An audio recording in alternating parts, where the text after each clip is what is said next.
Kære alle sammen, velkommen til det her webinar, som vi afholder, hvor at jeg vil forsøge at tage noget status på 2025, som jo indtil videre har været et vildt år, og så måske også prøve at belyse, hvordan jeg tænker den nuværende situation, og hvad man kan forvente herfra, og hvordan min tilgang til at analysere situationens tilstand er. Først og fremmest så håber jeg, at lyden er nogenlunde. Der er en lille smule ekko herinde, men det håber jeg er til at overleve.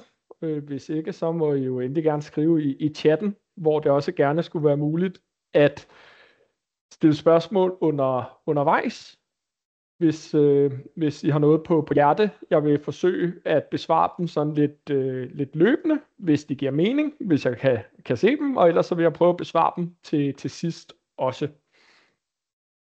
Måske lige en kort introduktion af mig og min arbejdsplads. Mit navn det er Michael Milhøj, og jeg er 35 år gammel og er cand.polit fra Københavns Universitet. Jeg har en baggrund fra Danske Bank, hvor jeg sad i 11 år i bankens analyseafdeling. Og sidenhen er jeg så skiftet til min nuværende stilling, som er chefstrateg og partner i Sterna Capital Partners, som jeg har været siden 1. januar 2023. Og Sterna Capital Partners er vil jeg sige, stadigvæk forholdsvis ny dansk kapitalforvalter, som har en global tilgang til, hvordan det er, at vi investerer vores kunders midler på. Vi har kontor nær Kongens Have, og vi har en fondsmæglerlicens, det vil sige, at vi er underlagt tilsyn fra det danske finanstilsyn, som vi har haft siden 10. februar 2023. Vores kundebase er forholdsvis bred, men vi forvalter kapital for blandt andet velhavere og familier i deres holdingselskaber. Det kan også være forretning af kapital og formuer i DSU-midler. Det kan være for erhvervsdrivende fonde, og det kan også være forretning af for eksempel foreninger eller driftsvirksomheders arbejdskapital eller overskudslikviditet. Så hvis det er noget, som kunne have interesse, jamen så må I da meget gerne kontakte mig. Så skal jeg nok dele mere information om, hvad Sterna kan, og hvad vi kan tilbyde de kunder, som vi har. Med det sagt vil jeg prøve at komme i gang, og den bedste måde at komme i gang på, det er måske i virkeligheden også at se en lille smule tilbage. Fordi med den nuværende situation her i 2025, og 2025 føles jo allerede som et meget, meget langt år, selvom at der jo ikke engang er gået et halvt år endnu. Men det vi jo har lært af 2025, og måske som i virkeligheden har lært de seneste i hvert fald 5 år, jamen det er, at politiske risici er noget, man skal forholde sig til, uanset om man er beslutningstager i en virksomhed, eller om man er investor i de finansielle markeder. Og det er egentlig det, som jeg prøver at vise på de grafer, som jeg også håber, I kan se. Men det er altså, at den politiske usikkerhed, både i Europa og i USA, er jo sådan set målbart på de højeste niveauer, vi har set i 25 år. Det er ikke sådan, at man skal se de her tal relativt til hinanden, at usikkerheden er højere i Tyskland, end den er i USA eller i Frankrig. Men det er sådan mere en kvalitativ illustration af, at der er altså meget politisk usikkerhed ude i verden, og den sådan set er højere, end hvad vi har været vant til. Og det er klart, det som vi har vendt os mest til måske, det er, at den politiske usikkerhed, som vi ser lige i øjeblikket, det er jo især fra den handelspolitik, som Donald Trump har ført, og den handelskrig, der har været de seneste halvanden måneds tid. Noget andet, jeg synes er meget centralt, det er jo egentlig, at det vi også har lært, det er, hvorfor at politiske institutioner er så vigtige. Og der kan man egentlig lære ret meget af dem, der vandt den økonomiske Nobelpris tilbage i 2024, som netop har beskæftiget sig med nogle af de her emner. Og det er egentlig ikke normalt emner, som vi diskuterer så meget som økonomer eller investorer, og måske endda ikke engang som politiske analytikere, fordi vi ligesom har været i en situation, hvor vi har været vant til at tage ting for givet. Og det er jo respekten for privat ejendomsret, det er demokrati, det er magtens tredeling, det er respekt for retsstaten. Det er, at den udøvende magt er baseret på stabilitet, forudsigelighed og gennemskuelighed. Og alle disse ting er jo noget, og det er jo derfor, at de vandt Nobelprisen, de her 3 herrer, tilbage i 2024. Det er jo noget, man har vist egentlig er meget, meget vigtige faktorer for langsigtet vækst og velstand. Og det er jo i virkeligheden nogle af hele det grundfundament for verdensøkonomien, eller en moderne markedsøkonomi, som Trump-administrationen i virkeligheden har været inde og pille ved. Og det er klart, det er noget, investorerne så skal tage stilling til, fordi tillid og troværdighed, det er jo noget, der tager lang tid at opbygge, og der har USA som verdens største og vigtigste økonomi jo virkelig været frontløber, men den aktuelle situation viser jo sådan set også, at det kan være meget let at ødelægge den troværdighed eller den tillid, som man har opbygget over en årrække. Og det er derfor, at det egentlig er så farligt, hvad Trump-administrationen har gang i. Og det er jo ikke, fordi markedet egentlig har sådan en ideologisk bias, eller skal forholde sig til, at der er en politiker, vi sådan menneskeligt eller personligt kan lide eller ikke kan lide. Men det er jo, når der kommer en eller anden økonomisk faktor lige pludselig, eller man piller ved noget af det grundfundament, der er for en markedsøkonomi, jamen så er det jo noget, som markedet skal reagere på. Og det bedste sådan eksempel, som jeg lige kan fremhæve, som jeg også synes var ret spændende. Det er klart, det er endnu vigtigere med, hvad USA gør, om de bibeholder det udgangspunkt, der er for den moderne markedsøkonomi. Men det bedste sådan nylige eksempel, der ikke er USA, man kan fremhæve, det er jo, hvad der skete med Storbritannien, efter at de tilbage der i 2016 besluttede sig for at forlade EU-samarbejdet. Og det er det, jeg har prøvet at markere med det grå område her på grafen, at det er den situation fra efter afstemningen, og indtil at Storbritannien sådan set forlod EU. For det man så, det var, at ifølge det her Brexit-usikkerhedsindeks, som jeg har inverteret, det vil sige, at når den røde her falder, så er det et tegn på, at usikkerhedsfaktoren var blevet større og større. Det var, at vi faktisk så, det havde en ret stor betydning for britiske virksomheders vilje til at investere. Og det er jo sådan set, selvom vi er tilbage der i 16, 17, 18, der havde vi en ret stærk økonomi. Altså ser vi på erhvervsinvesteringerne i USA, så lå de altså på over, i periodevis i hvert fald over 5%. Men i Storbritannien i den her periode, hvor man ikke vidste, jamen kommer der en forhandlet løsning, kommer der ikke en forhandlet løsning, og hvis der kommer en forhandlet løsning, hvordan ser den her løsning så ud? Jamen så var der faktisk ikke nogen investeringsaktivitet i Storbritannien, fordi de britiske virksomheder lagde deres investeringsplaner i skuffen og sagde, den her fundamentale usikkerhed, eller regimeusikkerhed, som man jo egentlig kan kalde det, den er så stor, at vi bliver simpelthen nødt til at afvente situationen, inden vi gør mere. Og det er jo i virkeligheden lidt det samme, som vi måske er i, eller en tilsvarende situation, vi måske er i med USA, fordi de er altså inde og pille ved nogle af de her, pille ved grundfundamentet for amerikansk økonomi. Det var i hvert fald sådan, det så ud i løbet af april måned, men man må sige, der er jo også sket meget på de her halvanden måned siden Trump havde sin Liberation Day, eller befrielsesdag 2. april, da han annoncerede de her meget høje toldsatser. Og det vigtigste, der virkelig er sket, det er, at den mere moderate finansminister Scott Bessent har fået meget mere magt og indflydelse i Trump-administrationen, og nogle af de her mere, hårdførte rådgiver, de er trådt lidt i baggrunden. Og det er så også derfor, vi ser, at noget af den usikkerhed, der har været om amerikansk økonomi, den er måske ikke fuldstændig forsvundet, men den er aftaget lidt, eller i hvert fald stabiliseret sig.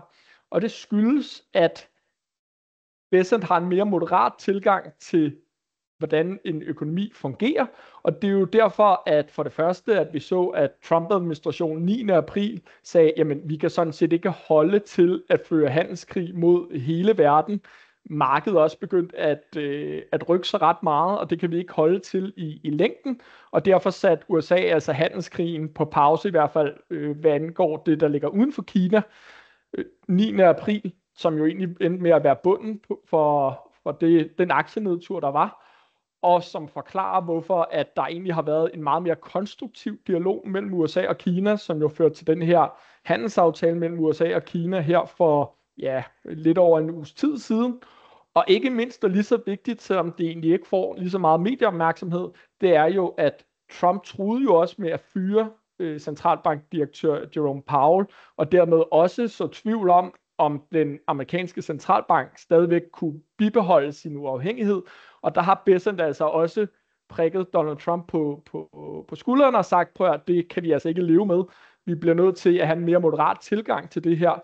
Og alle de her store kovendinger, som Bessent ligesom har været fortaler for, og som Trump har lyttet til, det gør jo, at vi har set den reaktion, som vi har set, og det er, at markedet ikke, eller investorerne er ikke lige så bekymrede i dag, som de var for bare lidt over en måneds tid siden, og i virkeligheden også, at den recessionsfrygt, der var dukket op i markedet, den er blevet reduceret ganske gevaldigt. Og det er i virkeligheden det, jeg prøver at illustrere med den her graf.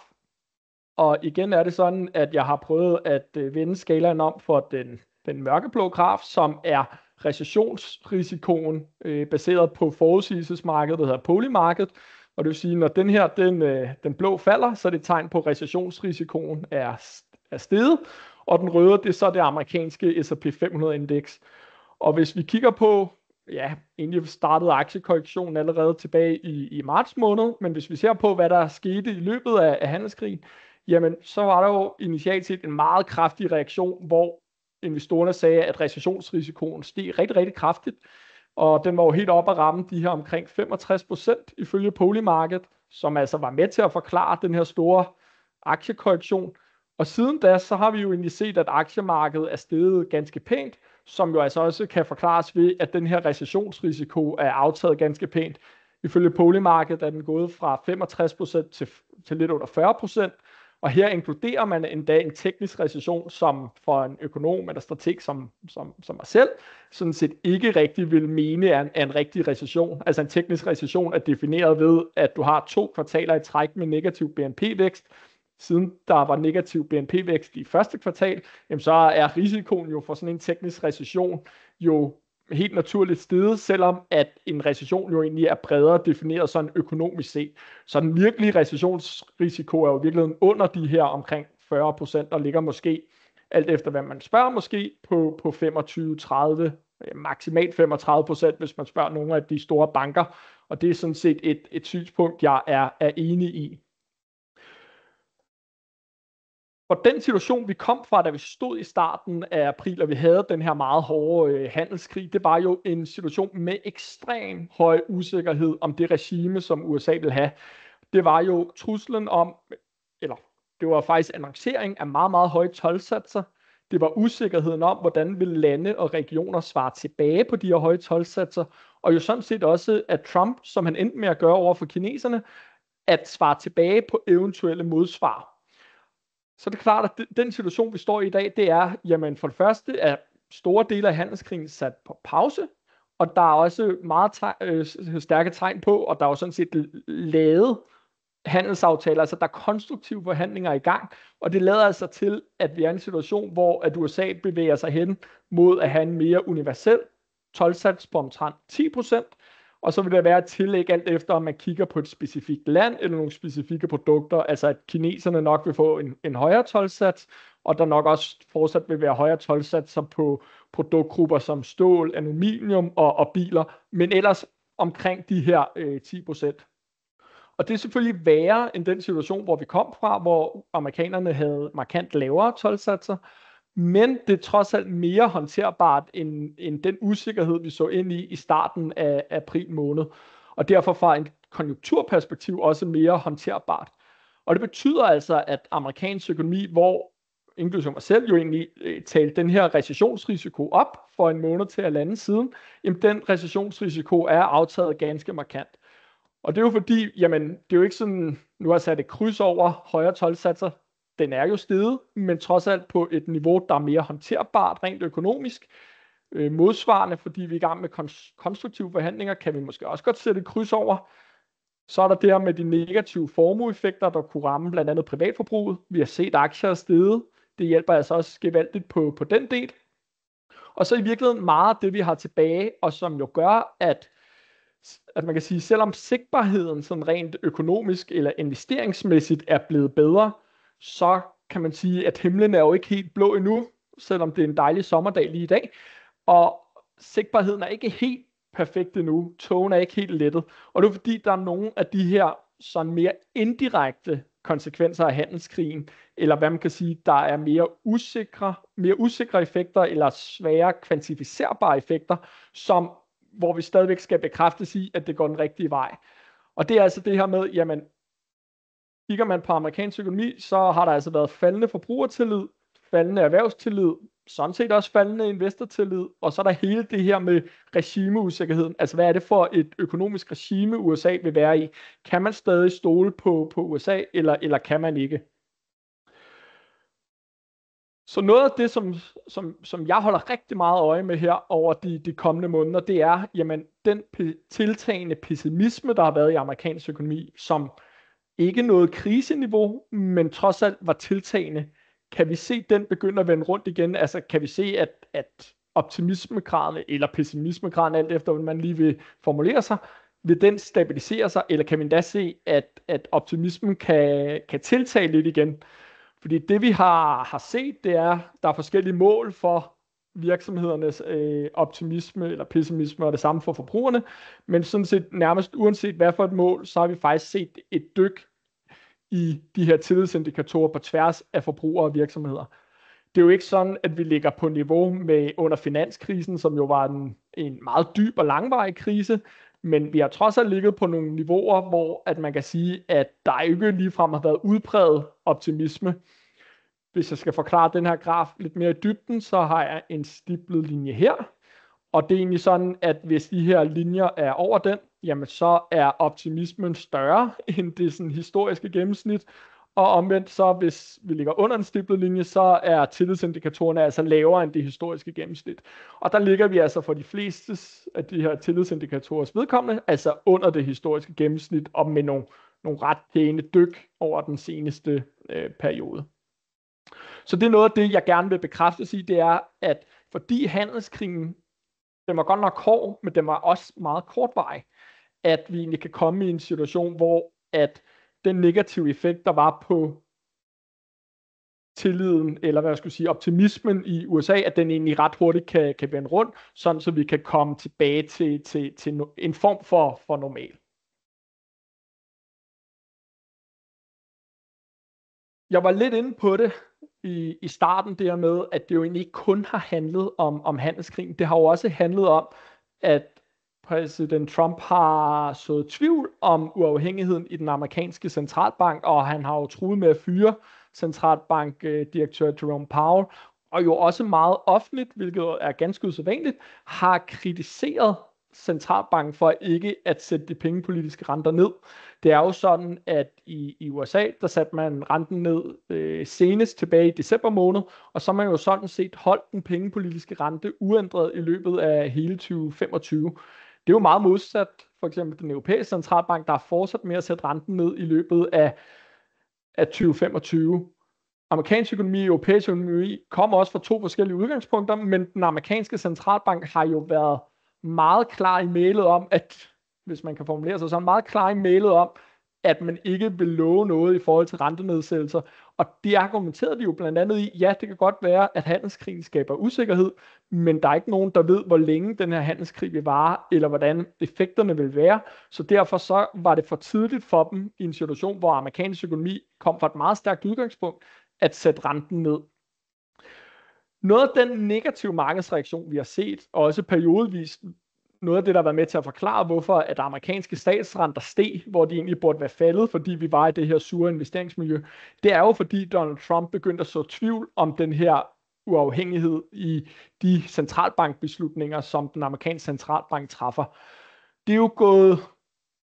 Trump kritiserer stadig den amerikanske centralbank, men den her meget aggressiv tilgang, hvor han meget eksplicit truer med at fyre Jerome Powell, den er ligesom forsvundet, og det er også noget af det, der har gjort, at investeringsmiljøet har stabiliseret sig i noget, og det er igen et udtryk for, at finansministeren Bessent, han altså er, hvad skal man sige, steget i graderne.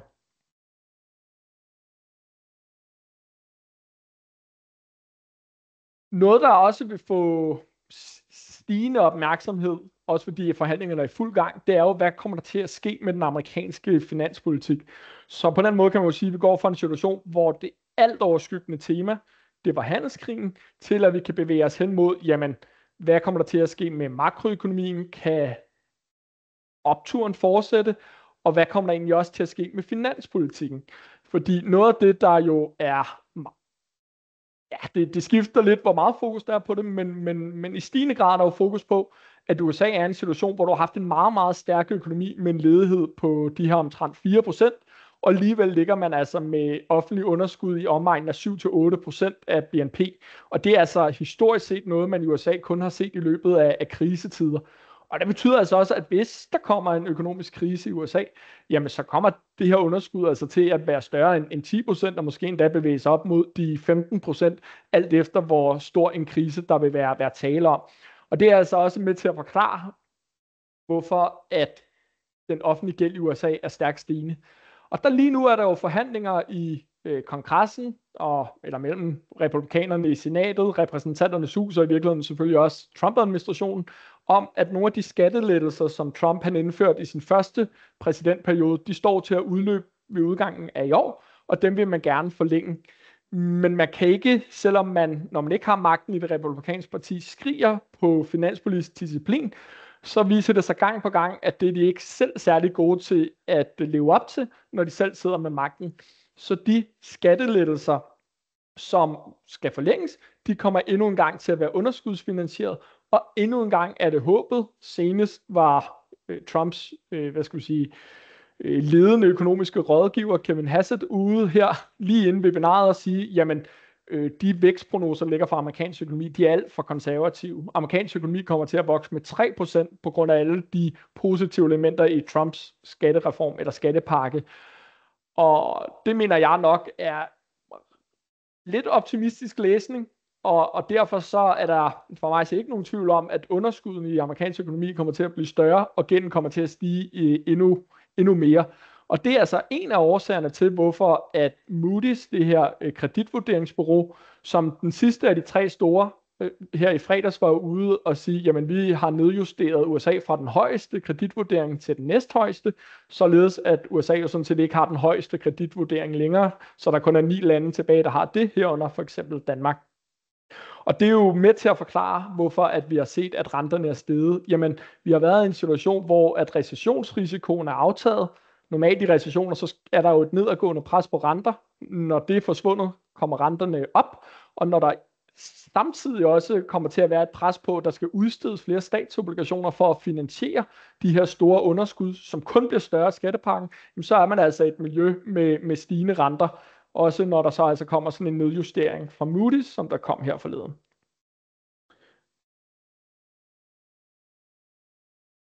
USA er selvfølgelig verdens største og vigtigste økonomi, så helt naturligt i sådan en investeringsproces, eller hvordan det går i verden, jamen det afhænger af, hvad der sker i USA.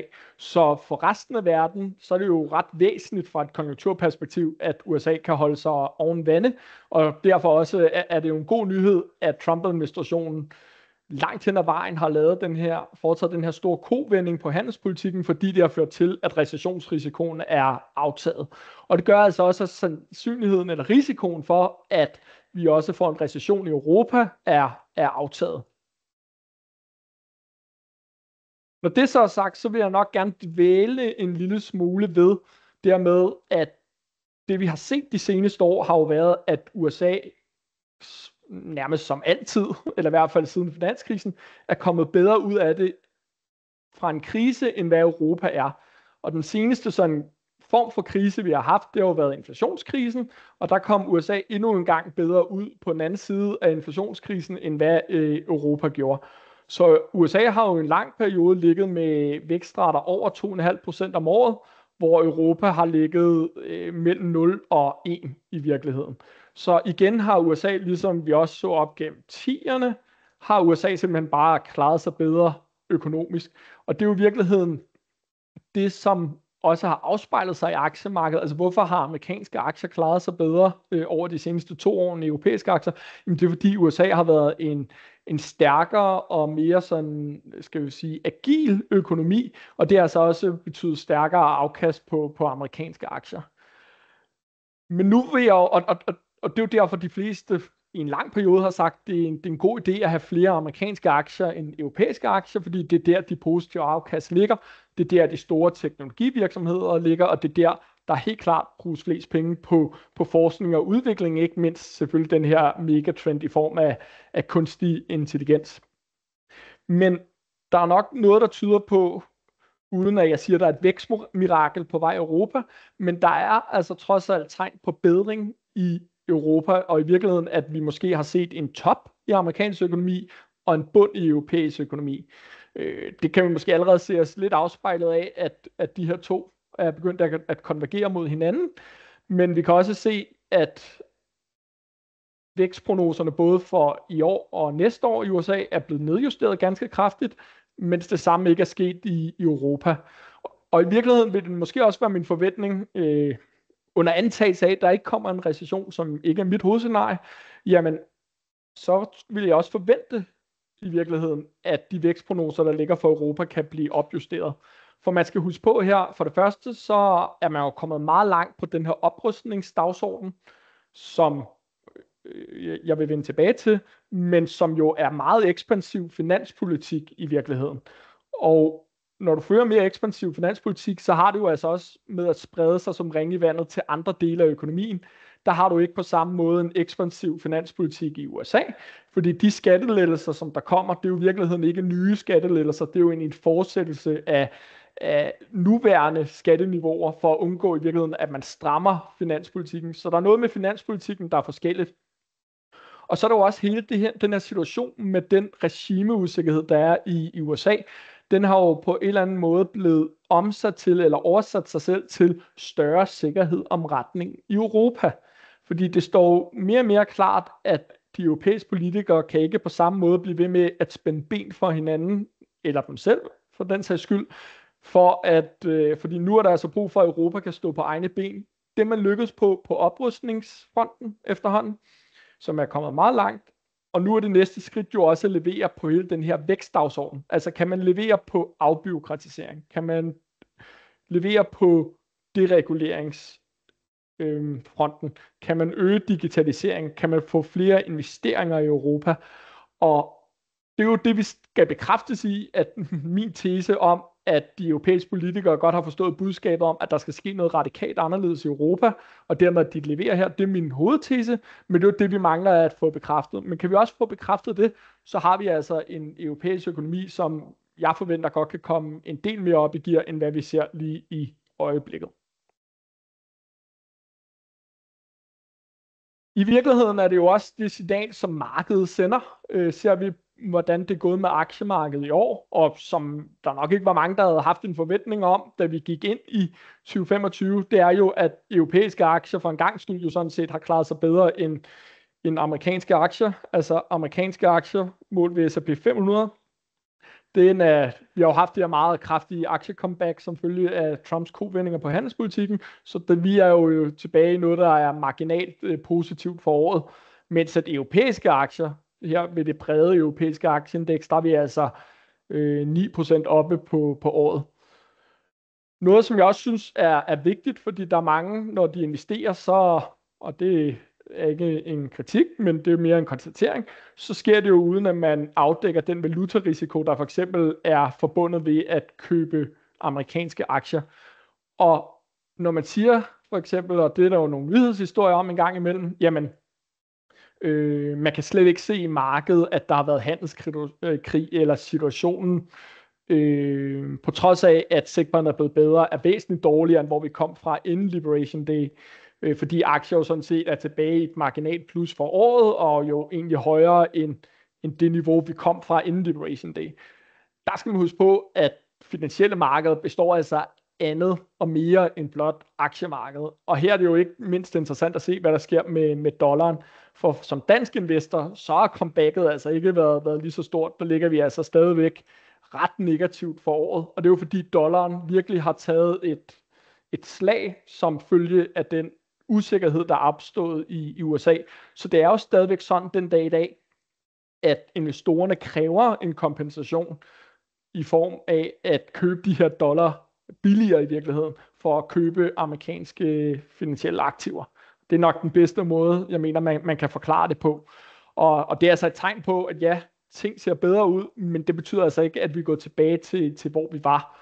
Så det er altså væsentligt at huske på, at der altså også ligger noget dollarrisiko forbundet med at være investeret i amerikanske aktier, og det er jo altså noget af det, vi også har set i løbet af 2025.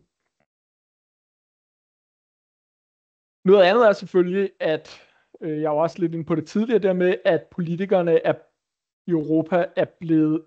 De har jo ligesom forstået den her berømte vink med en vognstang om, at Europa skal kunne stå på egen ben, og dermed, at der er behov for markant oprustning i Europa.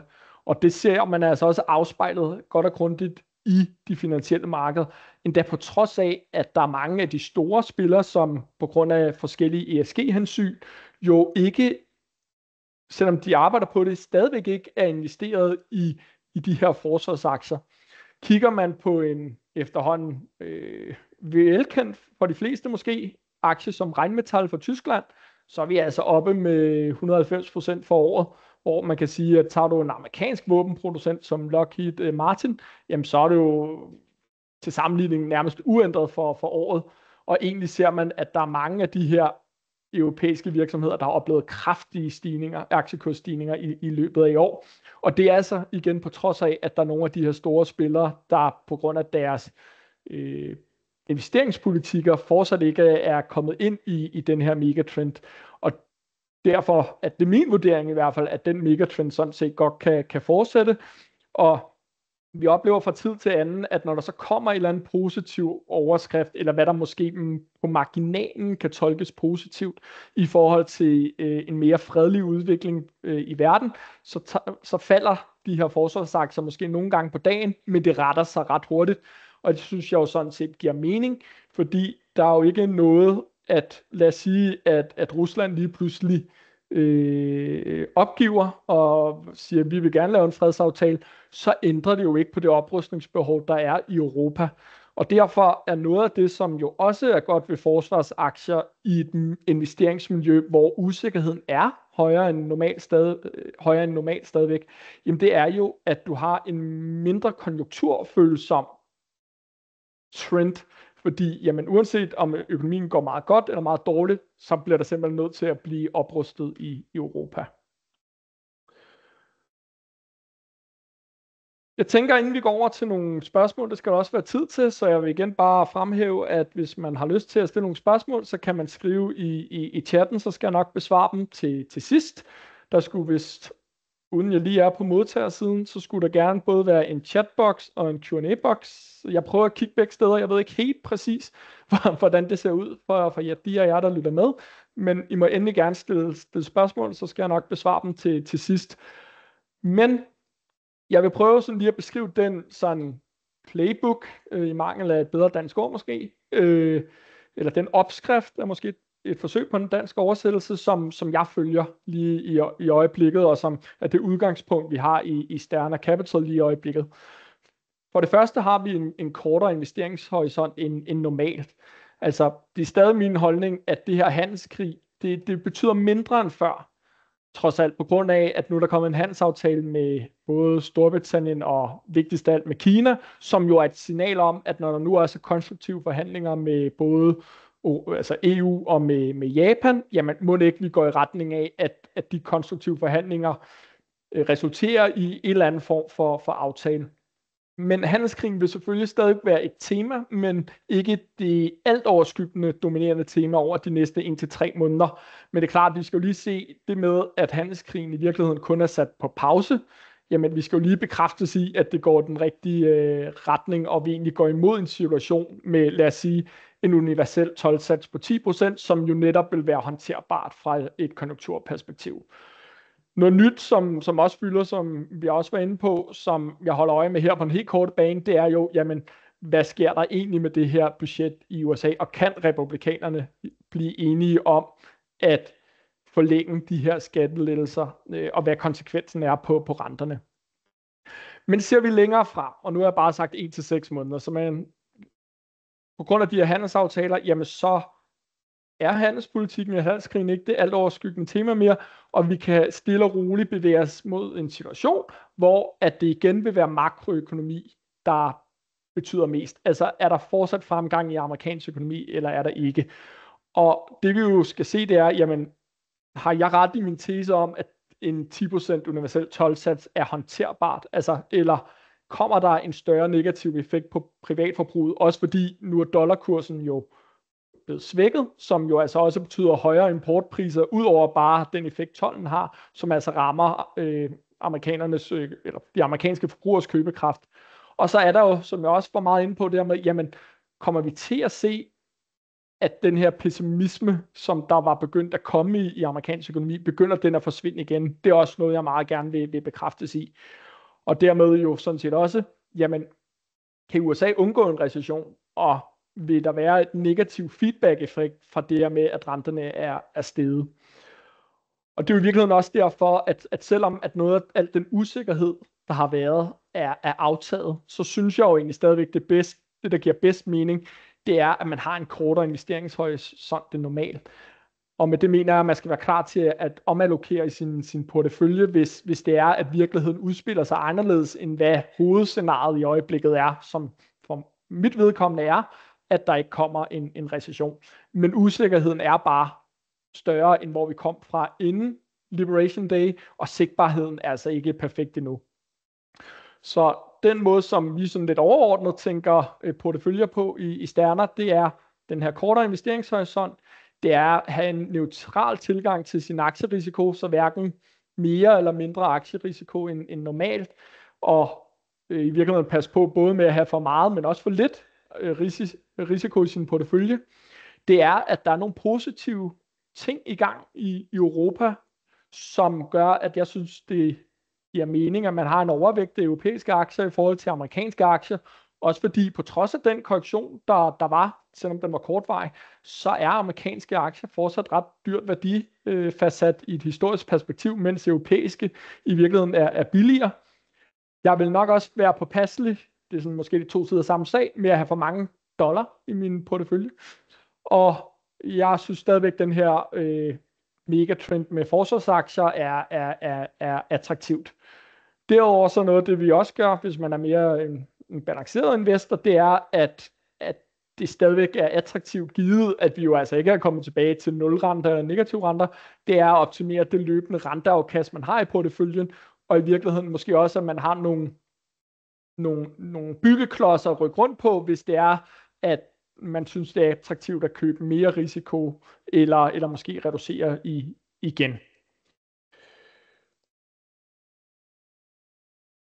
Jeg er egentlig færdig med at tale nu, men jeg kan se, der er kommet nogle spørgsmål i chatten, og man skal være velkommen til at fortsætte med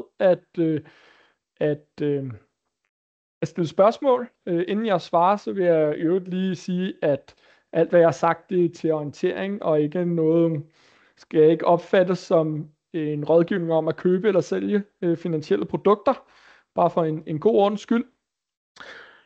Der bliver spurgt i chatten, hvornår ser vi inflationen stige i USA på grund af toldkrigen og deres toldsatser, og til hvilket niveau. Dermed må vi snart se rentestigninger i USA. Her synes jeg, at man skal huske på, og der er meget debat om, i virkeligheden, hvad er inflation, hvad er ikke inflation. Men i udgangspunktet er told en indgangsprisstigning. Det vil sige, at man sætter, lad os sige det er 10%, så lige pludselig så stiger den her importerede vare 10% i pris. Og det er klart, det resulterer i den måde, vi måler inflation på, som en stigning i inflationen.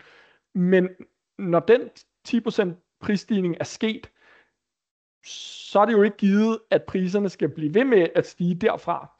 Og derfor skal man nok adskille prisstigninger fra handelskrig og højere toldsatser med, hvad jeg opfatter som et meget inflationært scenarie, altså at der vedvarende er høj inflation, for eksempel som vi så i løbet af 2021, 2022 og også ind i 2023. Så jeg synes, man skal skelne mellem de to. Det der jo er udfordringen, det er, at uanset hvad årsagen er til, at en pris stiger, om det er en indgangsprisstigning, så kan det jo sådan set medføre, at så kommer der en forventning om, at priserne skal blive ved med at stige, og så bliver det sådan en selvopfyldende profeti, hvor forventningen om, at priserne fortsætter med at stige på grund af højere toldsatser, gør, at den her inflation bider sig fast. Det vil ikke være mit hovedscenarie i handelskrigssituation. I virkeligheden det vi så i forbindelse med Trumps første handelskrig tilbage i 2018 i sin første præsidentperiode, det var, at man netop så for eksempel indførte han høje toldsatser på vaskemaskiner. Så man, at vaskemaskinspriserne de steg ret kraftigt, men så gik det sådan set tilbage på den trend, der var før, det vil sige, at så fortsatte priserne med at falde igen, men fra et højere niveau. Så fra et centralbankperspektiv, så er den synes jeg, og det er der også en del sådan forskningspapir, der viser, så skal man nok i virkeligheden se igennem de prisstigninger, som toldsatserne skaber. Også fordi der kan jo være en anden konsekvens, som er negativ for inflation. Det er jo, at det resulterer i en recession, og som på sigt i virkeligheden er et argument for, hvorfor man skal sætte renterne ned. Og det er jo sådan en kombination af de her faktorer frem og tilbage, der gør, at den amerikanske centralbank har sagt, vi vil hverken love for meget eller for lidt, og vi kommer til at se tiden an, inden vi beslutter os for, om vi skal sætte de korte renter, eller om vi skal holde dem uændret, eller om vi skal sætte dem længere ned. Man kan sige, at markedseffekten af, at handelskrigen er blevet reduceret i omfang, det har været, at statsrenterne er steget på grund af den aftagende recessionsrisiko. Der bliver stillet et spørgsmål om, at S&P 500 allerede er op igen på før Liberation Day-niveau. Hvordan skal det forstås, når toldsatserne fortsætter markant højere end før, f.eks. 30% told på Kina? Og det er også et rigtig godt spørgsmål. Jeg skal nok være den første til at sige, at det her aktierally, eller aktiecomeback, har været stærkere end ventet og kommet hurtigere end ventet. Men der har jo også været sådan en, nu prøver jeg at være ung med de unge, men der har været sådan noget FOMO i markedet i virkeligheden, hvor at der er mange, der har været bange for at misse en rigtig god mulighed for at købe aktier billigere ind, end hvor de kom fra. Og det har været med til sådan at drive aktiekurserne yderligere op, end hvad der måske bare alene kan forklares ved den her reducerede recessionsrisiko. Men udgangspunktet er, at jamen, når du kommer fra en situation, hvor der i virkeligheden var nærmest forbud mod at handle med hinanden, fordi toldsatserne var så høje, og man rent faktisk konstruktivt har sat sig ned og kommet frem til en aftale om at reducere de her spændinger markant, så øger det jo også sandsynligheden for, at det kan komme til at ske igen i løbet af de 3 måneder, hvor man forhandler videre. Og på den måde er markedet jo fremsynet i virkeligheden, og skal tage også stilling til, jamen, hvad er det mest sandsynlige scenarie herfra. Igen, jeg synes jo, når man kigger på tværs af markeder, så ja, det har været et stærkt aktiecomeback, men du kan jo stadig se konsekvenserne rundt omkring, for eksempel i dollaren, som har tabt rigtig meget i løbet af år. Så er der nogen, der spørger, du nævnte EU og forsvarsinvesteringer, men er effekten økonomisk set ikke ringere, end hvis det havde været andre sektorer, der var blevet investeret i? Hvor meget vækst vil det give relativt til investeringer i andre områder? Jeg har ikke lige lavet den her forkromede analyse selv. Hvor stor effekten er, det kommer an på, hvor du kan sige, i ledene at man ligesom bruger pengene. Det er klart, at hvis man ansætter nogle soldater, så får de nogle penge mellem hænderne, som de kan gå ud og forbruge. Så kommer man selvfølgelig an på, hvor den her eller hvor soldaterne kom fra, eller hvad deres alternativ indtægtskilde vil have været. Så det vi ser, det er jo også, at hvis du lige pludselig skal bruge penge på at købe nye våben eller nye fly, eller hvad ved jeg, så er der jo noget produktion, som også har betydning. Det er nok ikke lige så stærkt, som når man gav checks i hånden til folk i løbet af coronakrisen, som de direkte kunne gå ud og forbruge, hvor der virkelig var en stor, det man kalder multiplikatoreffekt. Så effekten er jo meget 1 til 1. Men det, der jo er væsentligt at huske på i den her sammenhæng, det er jo, at europæisk økonomi har haft lidt svært ved at få hjulene i gang efter inflationskrisen, og dermed er der, som jeg ser det, plads til, at det kan gå lidt hurtigere. Så nej, man kunne nok måske få mere valuta for pengene andre steder, men hvis alternativet var, at der slet ikke blev brugt penge, jamen så ville du i hvert fald ikke have det her stigende vækstmomentum. Og så på den lange bane, så kan der jo altså være nogle produktive gevinster ved at investere i forsvar. Det kan man jo også se på USA. Jeg har ikke umiddelbart modtaget flere spørgsmål. Dollaren er faldet 4% over det seneste år. Det skaber også inflation. Det er fuldstændig korrekt. Og det er jo noget af det, som man skal holde øje med også fra et økonomisk perspektiv. Hvor hårdt rammer det amerikanernes købekraft eller lyst til at bruge penge. Så det er noget af det, som jo også er med til at forklare, hvorfor jeg synes, at man skal passe på med ikke at have en for lang investeringshorisont. Fordi der er altså nogle usikkerhedsfaktorer derude, som har betydning for, hvordan at amerikansk økonomi kan udvikle sig, og dens betydning skal man altså stadigvæk ikke undervurdere i forhold til globalt makromomentum. Så det synes jeg er en god pointe. Her til sidst, så vil jeg sige, at tak fordi I havde lyst til at lytte med, og hvis man vil vide mere om os i Sterna Capital Partners, kan man gå ind på sternacap.com, eller følge os på LinkedIn. Hvis man gerne vil modtage invitationer til webinarer i fremtiden, eller følge med i min nyhedsbrev, jamen så kan man også gå ind på vores hjemmeside og tilmelde sig der.